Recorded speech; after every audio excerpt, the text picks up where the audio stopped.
Cette semaine, la bonne étape nous emmène à Larçay. C'est à 15 minutes au sud de Tours. Nous allons rencontrer Mariama et Johan. Ils sont maraîchers installés depuis 2 ans. On vous montrera qu'en hiver, il y a plein de possibilités de manger des légumes. On va aussi faire connaissance avec des baby salades.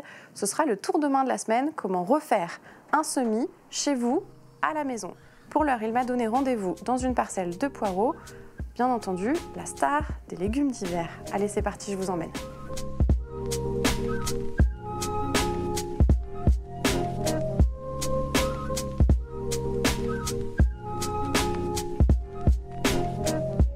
Salut Johan. Bonjour, ça va? Ouais, ça va. Et toi, je te dérange pendant que tu es en train de travailler là? Bah non, là on commence à arracher les poireaux pour le marché. Donc okay. On va en arracher 3-4 caisses pour que ça soit toujours bien frais pour nos clients. Le poireau, c'est le poireau d'hiver, on commence en septembre et on le vend jusqu'au mois de mars. C'est vraiment un peu de saison. Alors nous, on ne fait pas du très gros poireau parce que plus les petits, nous on trouve qu'il y a vraiment quelque chose de très fin, très fort, avec un goût, et on fait de l'émincé de poireau vraiment très très fin. Sur le gros poireau c'est bien, mais c'est plus pour les soupes, et nous nos clients préfèrent vraiment un petit poireau qui a vraiment un très goût. Chaque producteur produit ce qu'il a envie de produire, et vous, c'est les petits poireaux. Voilà, et puis comme vous voyez dans le champ, on est vraiment enherbé, on travaille naturel, donc on a une pousse qui est beaucoup moins forte. C'est une production agriculture biologique? Oui, que du fumier de paille, de pelouse. Vous mettez rien d'autre dans les... Non, du tout. Dans les parcelles, dans les... Ah non, c'est vraiment que du fumier qu'on retrouve chez nos agriculteurs du coin, qu'on prend et qu'on étend en février-mars tous les ans. Et c'est pour ça que vous avez autant d'herbes, parce qu'on ne traite pas du tout. On a même des épinards que l'on produit, qu'on ira voir tout à l'heure. On fait tout ce qui est radis bloumide, du violet, on a du blanc.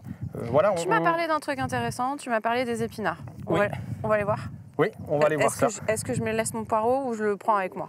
Bon, on peut l'emmener, il n'y a pas de souci. On emmène nos poireaux? Oui, allez, c'est parti.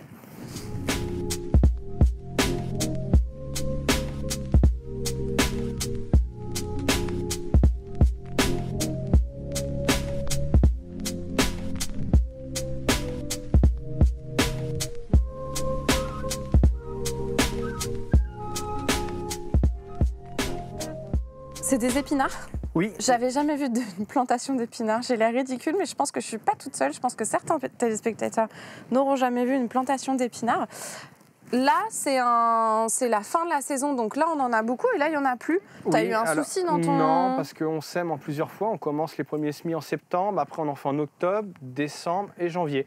Donc là, on arrive sur un fin de récolte de ce de septembre et on plante en plusieurs fois pour en avoir jusqu'au mois de mars ou avril en fonction du temps. Dès qu'il fait trop chaud, après le pinard va monter, donc il ne sera pas très bon. Là, on est vraiment sur un légume d'hiver.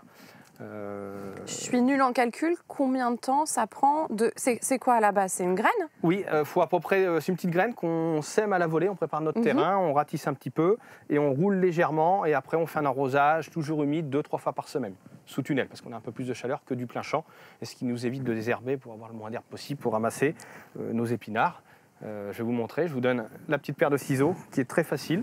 Et ce que l'on fait l'épinard, c'est qu'on ramasse toujours toutes les plus grosses feuilles, comme ceci, qu'on vient couper là, pour laisser le cœur repousser, ce qui nous permet de ramasser entre 3 et 4 fois tout le long de la saison. Et là, si j'en prends une juste comme ça, j'ai le droit de la manger en plein champ? Oui, c'est très très bon. Alors ça, vous pouvez le manger en salade, même avec une petite vinaigrette très léger, ou le faire cuire à la poêle 5-10 minutes, mais vraiment très très léger. L'épinard... c'est hyper bon et ça n'a rien à voir, je vous le dis, avec l'épinard de la cantine. Ah bah non, là, on est vraiment sur des variétés, on va dire, une variété un peu géante, mais qui reste sur de la jeune pousse, parce que vous avez des épinards vraiment à très grosses feuilles, et le problème des gros épinards qui vont être le double de ces feuilles-là, on a du gros côtelet, et ça, le client il est obligé de tout jeter. Ça se mange pas, la côte de l'épinard? Chez nous, celle-ci, oui, mais les grosses variétés... C'est pas très bon. C'est moins agréable. Voilà, parce que là, on reste vraiment sur du épinard très très fin, donc nous, on le ramasse toujours très fin. Et les gens, je vous dis, la petite poêle, 5-10 minutes, un petit peu de beurre, un petit peu d'ail de persil, c'est extra.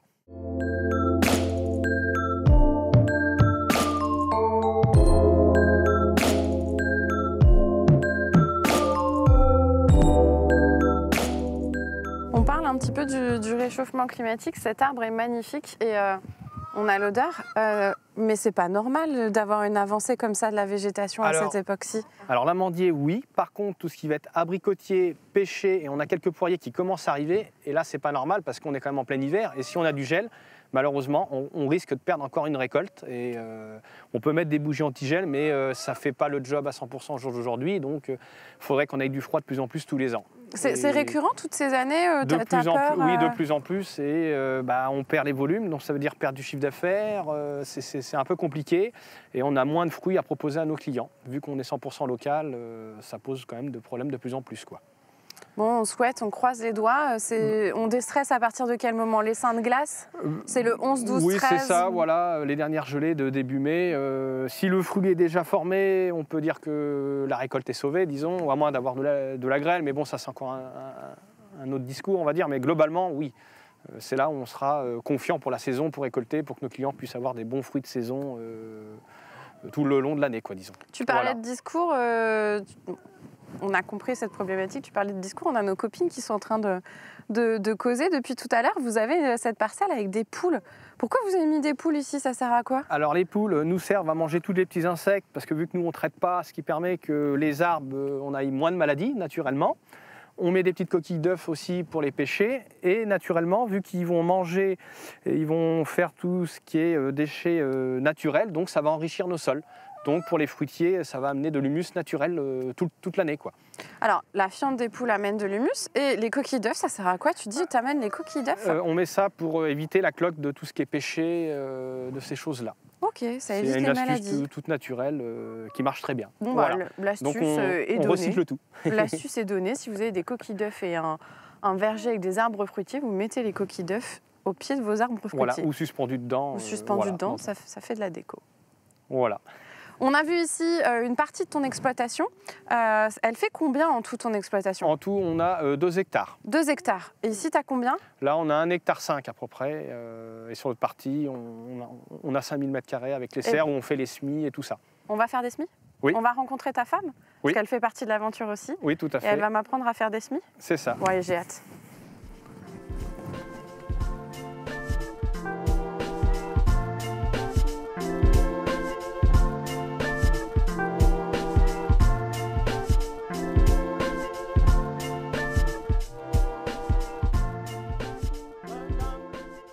Mariama, tu es l'épouse de Johan. Oui. La différence entre un maraîcher et un primeur, c'est une question de production, c'est ça? Oui. Au fait, il faut savoir qu'un primeur, au fait, il achète, il revend. Un maraîcher, il produit. Il produit, voilà. C'est tout. On a en face de nous là des petits bébés salades, c'est des bébés Batavia, c'est ça? Oui, qui ont 2 semaines. 2 semaines. Oui. Donc qui ont là, 2 semaines, oui. On a 2 semaines de production. Oui. On va faire un rembobinage. Ça ne se dit pas, je sais, mais tant pis. On sème, on les sème. Oui. On revient à la base. Donc là, c'est des graines. Hein. Oui. C'est ça, voilà. Ça, c'est nos bébés salades graines. avant. Voilà, ça, c'est nos bébés salades. Si vous aussi, à la maison, vous voulez savoir comment obtenir des jolis bébés salades, Mariama va nous apprendre à faire ses semis à la maison. C'est tout de suite la séquence du tour de main. Donc ici, pour avoir nos beaux bébés salades, là, il faut qu'on fasse des semis, donc on va tout mettre dans des petites cagettes comme ça. Oui. Nous, à la maison, si on n'a pas de cagette, j'imagine qu'on a des petites barquettes en plastique qui... On peut utiliser ça. Ça se trouve en jardinerie. Voilà. Donc là, je prends de la terre. Oui, on prend un peu de terre. C'est du terreau, pareil, on trouve ça en jardinerie. C'est un terreau qui est spécial pour les maraîchers, qu'on trouve que chez les professionnels qui produisent un terreau bio. Voilà. Et on prend graine par graine. Je t'en mets un peu, voilà. Et on pose. Ça c'est de la salade, ça? Oui. Ok. Et graine par graine, comment tu fais? Au milieu. Au milieu. Voilà, au milieu. Ouais. Et après, on les fera tous après. Oui. Et après, je reprends un peu de terre et je remets par-dessus. Oui, c'est ça. On fait comme ça. Ok. Il faut qu'on rajoute de l'eau? Oui.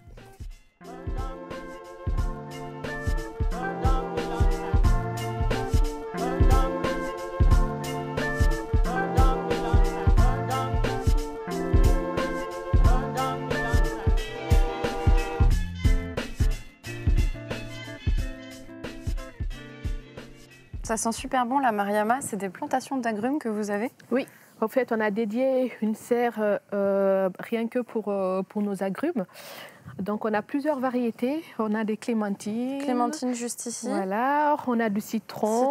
On a des mains de Bouddha qui sont voilà, juste ici. on a des mains de Bouddha. Et elles sont mûres, les clémentines? Oui, bien sûr. J'ai le droit d'en prendre Oui, une? bien sûr. J'ai le droit de manger une clémentine? Oui. Elles sont mûres. Hein. Enfin, on a en direct live, je peux la manger, l'éplucher.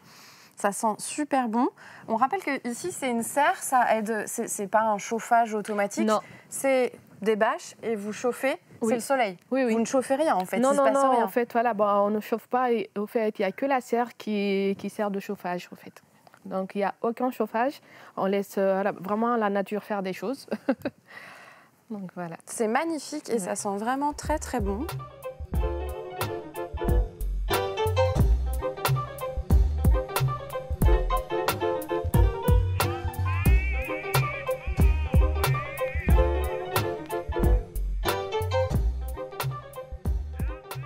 Cette émission touche à sa fin. Mariama, tu nous as préparé une petite recette. Oui. Très simple. On a de l'huile, du sel, du poivre. On a la patate douce, oui. Donc, on la fait cuire 1 heure en vapeur. Et on l'épluche et puis on la coupe en petits morceaux. En petits morceaux et on la rajoute à l'intérieur. Et puis on la rajoute à l'intérieur. Hop, voilà. Hop, on mélange. Voilà. Je mélange ou tu veux le faire? Non, allez-y. Oui. Hop. Voilà. J'imagine qu'ensuite c'est délicieux. Même si c'est un peu tiède, c'est pas très grave. Non. Voilà. Ça vous aura donné une idée de recette pour terminer cette émission. Où est-ce qu'on vous trouve, Mariama? On est à Larçay, au 23 rue de la Bergerie. On est ouvert du mardi au samedi, de 9h30 à 12h30 et de 14h30 à 18h30. On vous trouve aussi sur les marchés. Verretz le vendredi, c'est ça? Voilà, Verretz le vendredi matin. Et pour l'après-midi, on est au 11 arpents. Ok, super. Ouais. Merci à tous d'avoir regardé cette émission. Pensez à bien manger des légumes de saison, c'est vraiment important écologiquement, économiquement et c'est aussi super bon pour la santé. Moi, je vous dis à très bientôt pour une nouvelle bonne étape.